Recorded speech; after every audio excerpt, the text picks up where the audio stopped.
Hello, I am Ivy the Occultist on YouTube and Instagram, and in today's video I am really excited to show you my favorites of 2022. These are all items that I have been using heavily in my magical practice over the past year, and they are also items that I just got this last year, so they're fairly new to me as well. And I'm just really excited to talk to you about all of these different esoteric items. I've got some tools here. We're going to talk about bones a little bit. We're going to talk about a bunch of different stuff, but I basically have 10 items or 10 categories of things that I want to share with you today. And if you're noticing that my voice sounds a little bit weird, I've been sick off and on for the past 2 weeks or so, and I just got my voice back and it still sounds terrible, but I am on like day 6 of quarantine, and if I don't do something, I'm gonna go crazy. So I am recording this video right now basically for my own sanity levels because I need something to do. So I apologize ahead of time for my voice. Hopefully you can listen to me okay. But yeah, let's just dive right in. This first item that I'm going to show you is an oil burner. This is my Mother Maiden Crone oil burner,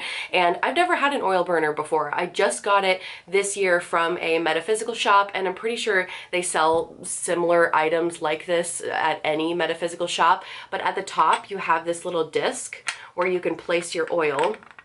So it's got just like a little bit of a curve to it, so it holds a little bit of oil, and then down below it has the tea light candle, and you just light the tea light and it burns the oil, and then the smells evaporate, the herbs in the oil cook a little bit on the oil burner. But I originally got this because I saw it and I was like, oh, okay, well that's cute, I want it. But beyond the aesthetics, an oil burner is really nice to have, because if you have an oil like a protection oil or a prosperity oil or whatever that oil has been crafted for, it's really nice to burn those oils during ritual. So not only do you get the wonderful smells, just making a great aroma in the room that you're in from the scented oils that you may be using, but you have that protective barrier. You have that extra correspondence of prosperity or abundance or wealth, or whatever it is. You can even have specific oils that correlate to whatever deity that you're working with, or oils that correlate to certain planets, zodiac signs, elements, you name it. So it's just another way of adding extra correspondence into rituals. And I find, for me personally, my most successful rituals are when I'm bringing in as many of my senses as possible. You've got smell, touch, hear, taste, you get what I'm saying. So the more senses that you can bring into ritual, in my opinion, the more successful you potentially can be. And so this is a great way to bring in scent, bring in aroma into your rituals as well. And I've talked about psychological triggers as well on this channel, about how it's important to have specific triggers that help you get into a certain altered state of consciousness, and scent is one of those really easy, great ways to just get yourself into the right state of mind a lot quicker and a lot more efficiently. So I definitely recommend, if you don't have an oil burner, get one. They're amazing. Like I said, I just got this last year. I didn't think that I was gonna love it as much as I do, but this thing's amazing. And it just looks gorgeous, sitting up on a table, on your altar, whatever. I hope you can see. I don't know if you can see this or not, but on this Mother Maiden Crone oil burner, each face is literally the face of the mother, the maiden, and the crone. You can't really see it in the camera, but it is gorgeous, and I really loved this. Okay, next item I am grabbing at random. I have all the items piled up next to me, and I'm just gonna start grabbing them at random. So the next one, we have this little talisman that I made. So this is it's like a bronze statue of a hand with an eye in the center, and then it has the pentacle on the front as well. Hopefully that you can see that okay. But I originally got this in a subscription box. It's actually pretty heavy, but I was like, wow, that's beautiful. And I think it's just meant to be a statue sitting up on your table, but what I ended up doing with it is I turned it into a talisman for enhancing my psychic abilities, and I did that in my talismans and amulets video. I'll link it down below if you're interested in seeing how I did that. But just as an update for anybody who watched that video, y'all, it worked. It absolutely worked. My messages have been coming in a lot more clear, which is what I really wanted, because I was already working with spirits and tapped into my intuition and all that, but I just wanted to get the messages to come through more clear. I wanted to be able to hear more consistently, and sometimes when I would get messages, it would sound garbled almost, and it wasn't clear. So things are coming through a lot more clear now, and it definitely worked. So this is, I would say, my favorite favorite talisman, if I had to pick a talisman. I have lots of different talismans, but this is the one that I made this last year that I think was the most impactful for me. So if you don't have a talisman for enhancing your psychic abilities, what are you even doing? You know, well, I'm just kidding. Do whatever you want. I don't care. But really, really loved this item. Okay, next item is going to be this item. Okay. So this is, I'm actually really, really excited to talk about this. This is a magical powder. So you can see inside the bottle, hopefully. Oh my gosh, the ring light is really giving me a bad glare today. But anyways, this is a magical powder that I created with my Coven over Samhain. We've done a magical oil together before, but this was our first time creating a powder, and there's so many things I want to say about this. When you create an oil or a powder or any sort of ingredient that you can use in spell work with a group of magical practitioners, that oil or that powder has all the energies from everyone in that group in it. And so when you're doing a spell that takes a lot more energy, like let's say I want to do a really, really big life-changing spell, I mean, typically I'm not going to have enough personal power to fuel that spell. So you're going to want to consider, if you have a bigger spell that you're trying to do that's a little bit more life-changing, you know, not just mundane things like help me find my keys, you know, something larger than that, you're going to need to consider tapping into additional energy sources to help power that spell and give it the energy that it needs. And so when you do group work, and I highly recommend, even if you're a solitary practitioner, if you have one single friend that practices magic with you, try creating a powder together or a ritual oil together. And then what you can do is you can use these powders or oils in spell work, and it brings in all that extra energy. Therefore, if you can't power the spell enough yourself, you have the energy of that other person or that group behind you to really help fuel that spell. And powders are so versatile. You can take a little charcoal disc and put it in your cauldron or some sort of fire-safe dish, and then burn your powders on that charcoal disc so it creates a smoke, and then you can pass all your ritual items through that smoke to add a little bit of extra correspondence.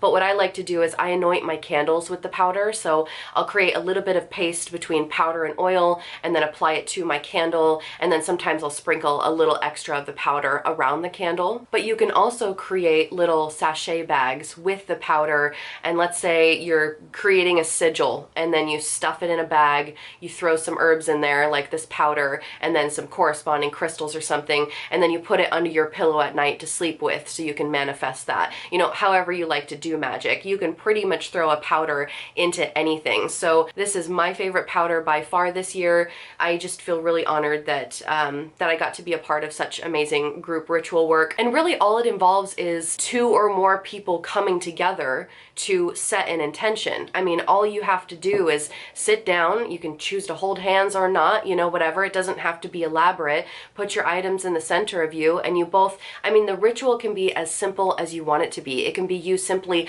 meditating together, focusing on a very specific intention that you both have in mind for this powder.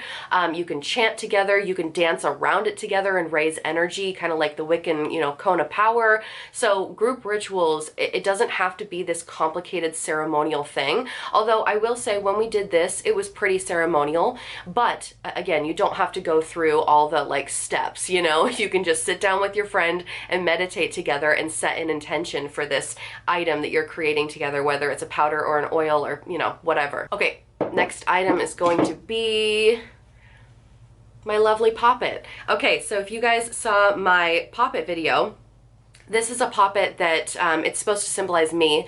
So this is my personal poppet, and my cousin made this for me. And so it has the little tag lock, my tag lock, which is usually your DNA, right? It's your blood, hair, nails, you know, whatever you want to put in there to tie the item to you. And I also braided some of my own hair into hers. And when I got her, I slept with her next to me for maybe a week or so just to kind of complete the bonding process. That's just what I personally do for poppets.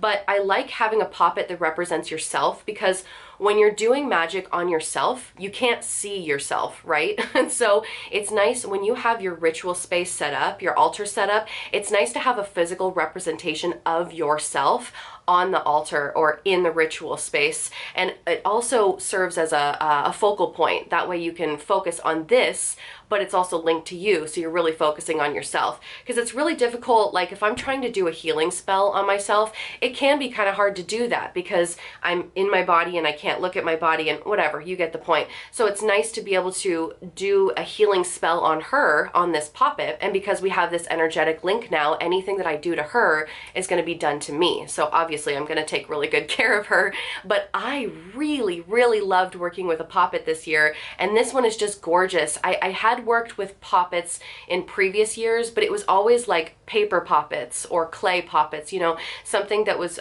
destructible and easily manipulated. So this was the first year that I really invested. Well, I didn't really do the work, my cousin did, but I invested in a really nice poppet for myself, and I'm really glad that I did. It's been really, really helpful for my magical workings that surround working on myself. Okay, next item is, okay, so we're gonna talk about pillar candles, and specifically pillar candles that are in jars, because I've always done a lot of candle magic. I love candle magic. It's so much more complicated and complex than people think it is. I mean, it can also be very simple. You just light a candle and there you go. But once you go down the rabbit hole of candle magic, there's so much you can do with a candle. But before this year, I had never really gotten into, sometimes these are called 7-day candles because potentially you're supposed to burn it slowly over 7 days, or they last that long or something like that. But these ones with the glass jars, I was never really into. I always bought freestanding candles because I felt like it was a lot easier to anoint them with different oils and herbs, etc. But I've actually come to really like these, and I never bought the pre-made ones prior to this last year either. I always set my own intentions on candles, and I never bought, like for example, this one is specifically made for fast luck. It is meant to be a lucky candle that you use in luck and prosperity and money spells and things like that. And this one is supposed to be against envy, evil, and witchcraft. So this is just a really nice protection candle that I can light anytime I'm doing some protection working, or maybe if I'm doing a return to sender spell or anything like that. This is just a really nice emergency candle to have. But I'm really starting to like these jar candles because one, there's no mess and it's easy cleanup. That's what I really love. Although if you are a person that enjoys reading the candle wax after burning the candle, these obviously are not going to be the candles for you because you're not going to really be able to read the candle wax afterwards. Well, yeah, actually, technically you can. You can read how it burns down and you can read the smoke lines if there are any, you know, things like that. But it's different, right? It's different than a freestanding candle.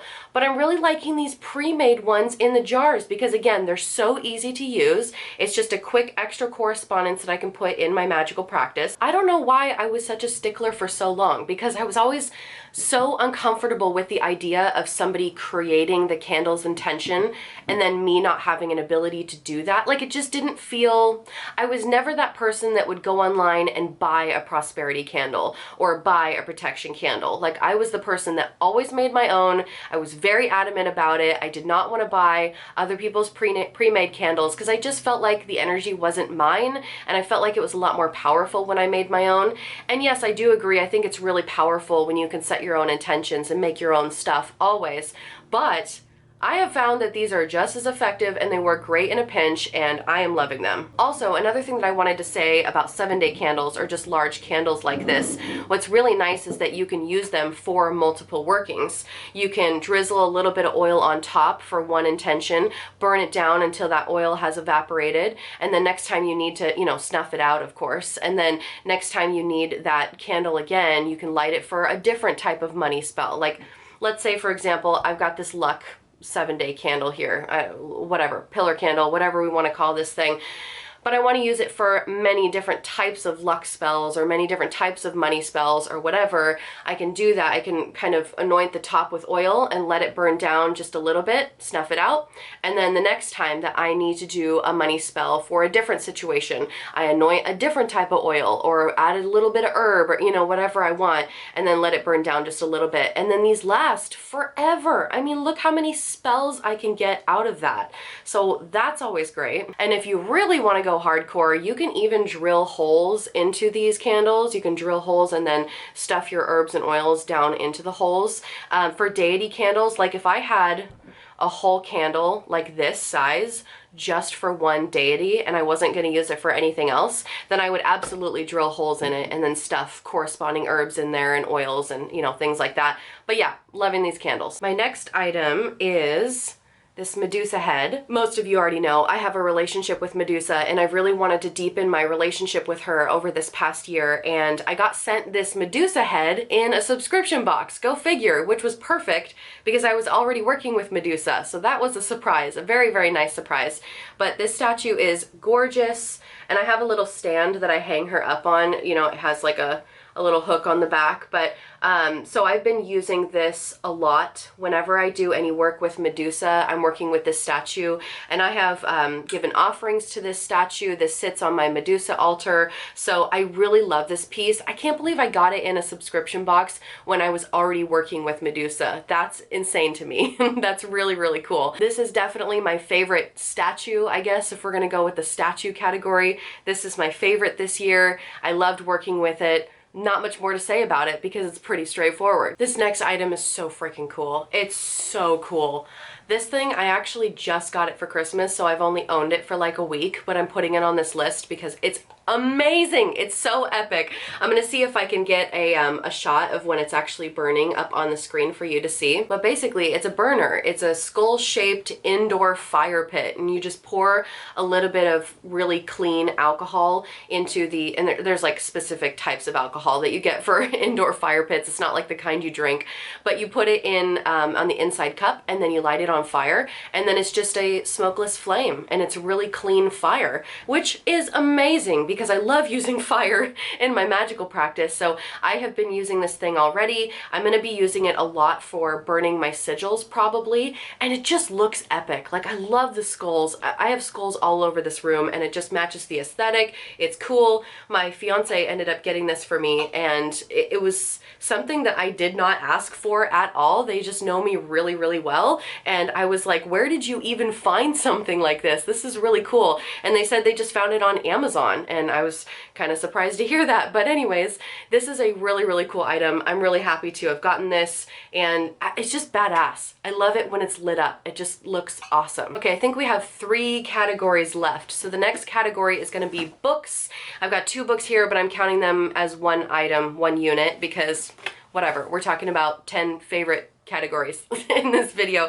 So the first one, nobody's going to be surprised by this. So these are 2 books that just came out this last year. These are not my all-time favorite books from the beginning of the beginning, okay? These are books that came out in 2022 that were my absolute favorite of this past year out of the books that were released this last year. And so Mastering Magic by Matt Aron, obviously you guys already know I love Matt Aron. I did a full book review of this book if you're interested in learning a little bit more about this book, but highly recommend it, love it. And then I also recently picked up Consorting with Spirits by Jason Miller. I love Jason Miller. I personally feel like he's so underrated, and he deserves way more publicity because he has amazing workshops. His books are always great. So I'm about halfway through this book right now, and I think when I'm done with it, I might do a more formal book review. But so far, I'm really, really loving it. So these are my 2 favorite books of 2022 that were published in 2022. I think I'm going to save the biggest item for last, so I'm going to show you one other thing before we get to that. But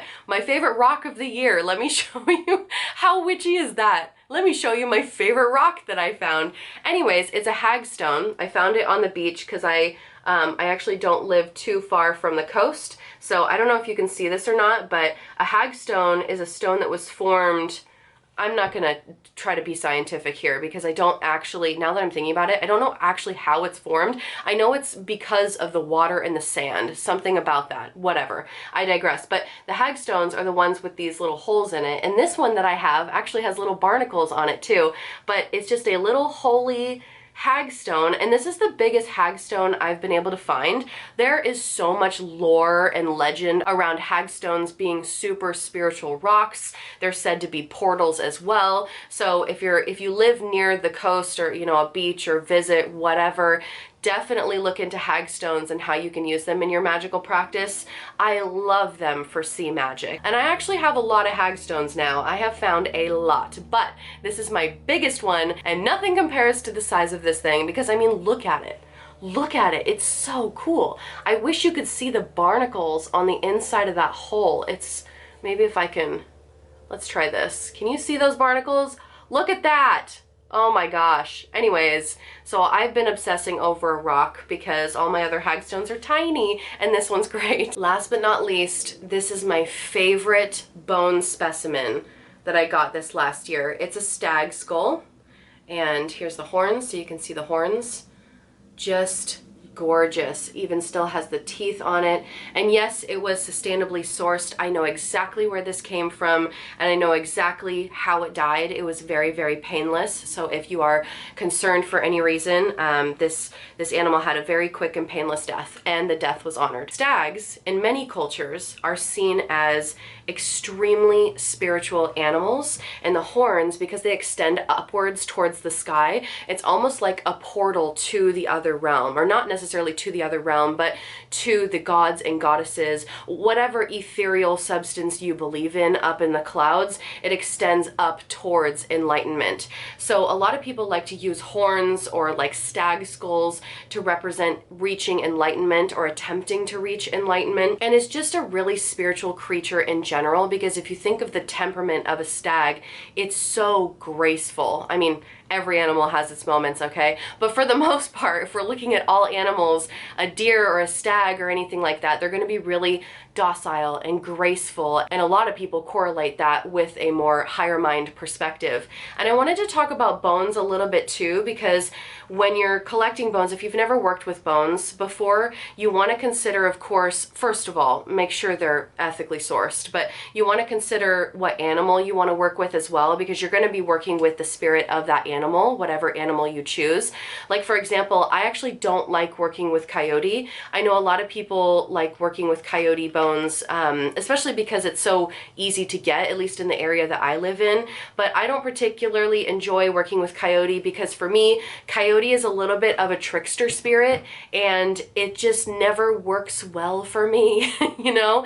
And also, I've heard a lot of, I don't really know if it's appropriate for me to work with coyote bones or not. I'm not really sure the restrictions on that. I don't think it's a closed practice, but there's some stuff floating around about it. I don't know. Coyotes are so abundant in the area that I live in, and I don't know what's right or what's wrong here. So I just stay away from coyote because I don't particularly enjoy working with that type of energy, and everybody's going to resonate with different types of energies, right? I mean, we all have different power animals or spirit animals or whatever, so we're going to resonate differently with different animals, and I love working with the stag. But you also not only want to consider the animal that you're getting it from, but also the body part is really important as well, because let's say you get like a rabbit foot or something. I mean, a rabbit is already very, very quick and rapid and great for quick magic and great for luck. But if you get a rabbit's foot, that's even more heightened, right? Because the foot is all about movement. It's how the rabbit moves, and it's fast paced.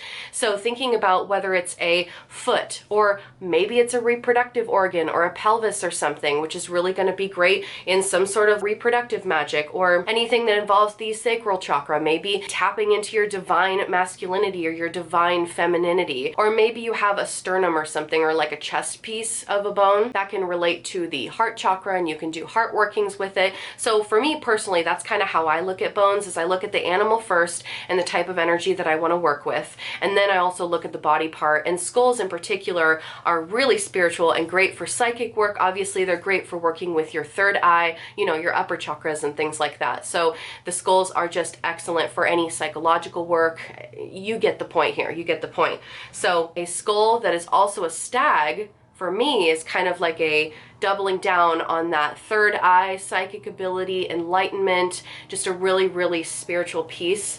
And it just, the energy coming off of this is amazing. And I plan to take very, very good care of it as well. So this was definitely my favorite bone of the year. So now that I've kind of shared with you the 10 categories of things that have been my favorites this last year, I wanted to talk about what's coming up for this channel for 2023. I have a lot of collaborations in the works, and I'm really, really excited for it. I actually had to cancel all of them this last week because I've been sick, so I am way behind. I was hoping to have already posted one of my collaborations this week, but it's just not happening. So in January, there's going to be a lot of collaborations because the second half of December just turned to shit with me being sick, but I plan to have a collaboration talking about vampirism in witchcraft, which I'm so excited about. I'm so excited to introduce you to this practitioner. I also have a folk witch coming on. We're going to do an interview and talk about folk magic. I've got a fellow chaos magician coming on the channel. We're going to discuss chaos magic, and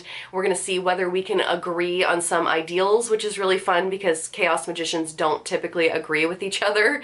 So that'll be really interesting. I'm going to be on a couple podcasts this next year, and I've also got a collaboration in the works with someone who is a music witch, who actually has a degree in music. They are a professional artist, and I'm excited to talk about music and ritual and get into more of the sciencey aspects of that as well. So there's just going to be a lot for collaborations, but as far as non-collaborations go, I have an entire list of topics that I can't wait to go down this next year, and I just wanted to say thank you to everybody that has subscribed to this channel, that I have met through the comments. This year was really fun.